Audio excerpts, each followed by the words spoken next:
The 11th Economic Forum in St. Petersburg featured the theme of modern architecture in historic cities. Some may question the link, but prominent Japanese architect Kisho Kurakawa disagrees. I think economy cannot survive without culture. This dramatic change can be explained paradigm shift from the age of machine to the age of life.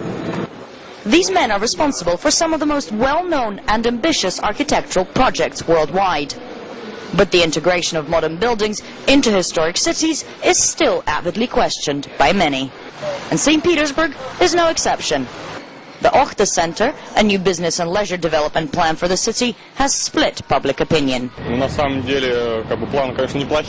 These are good plans, but I dislike the design. The shape of the spire does not blend well into the city's landscape. I live in the area on Okhta, and I believe the building will not spoil the landscape, because there are practically no historic buildings nearby, besides the Smolny Palace, but the projected business center will in no way conflict with it.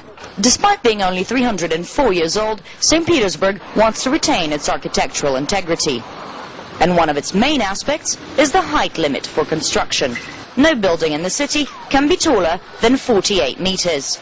And whilst investments into the city's development are welcome, this particular project is feared. The worldwide practice of high-rise construction doesn't show any examples of single skyscrapers. They usually spring up in groups surrounded by their brothers and sisters. So there appears something like Manhattan in New York, which is a model for high-rise construction. So I've got no doubts that if this project is approved and carried out, new skyscrapers will start appearing pretty soon. This could become a most dangerous precedent. The historical face of St. Petersburg has few literal high points. St. Isaac's Cathedral, the spire of the Navy headquarters, and the Peter and Paul Cathedral. This is the tallest building in St. Petersburg. The bell tower of Petropavlovsky Cathedral is 112 meters tall, but the new business center plans to be about 4 times as high, which my hands can't really stretch to. How this new project will fit into the city's skyline, only the architects can tell us that. The project is ambitious, impressive, and will literally tower over the Neva riverbanks.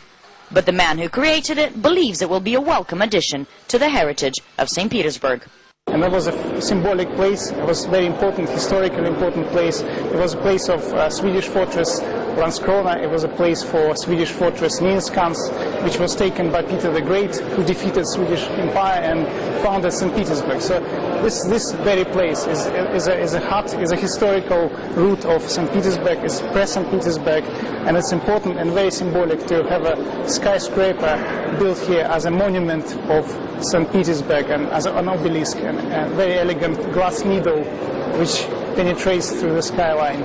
And of course it's very controversial, but as any great project is controversial. As take Eiffel Tower, that was very controversial. Now it's a symbol of Paris, symbol of France, entire country. Most of the tower will be devoted to offices, with around 30% of the territory housing cinemas, cafes and leisure centers, and less than 20% of the space will be occupied by energy giant Gazprom, which plans to move its headquarters to the city. The architects say not only will they not affect the city skyline, they will integrate the history of the location with the future of the city as a whole. The plan is yet to be finalized and construction to be permitted by the appropriate authorities. But both sides seem to be trying to be one step ahead of the decision, whatever it may be. Katerina Zava, Russia Today, St. Petersburg.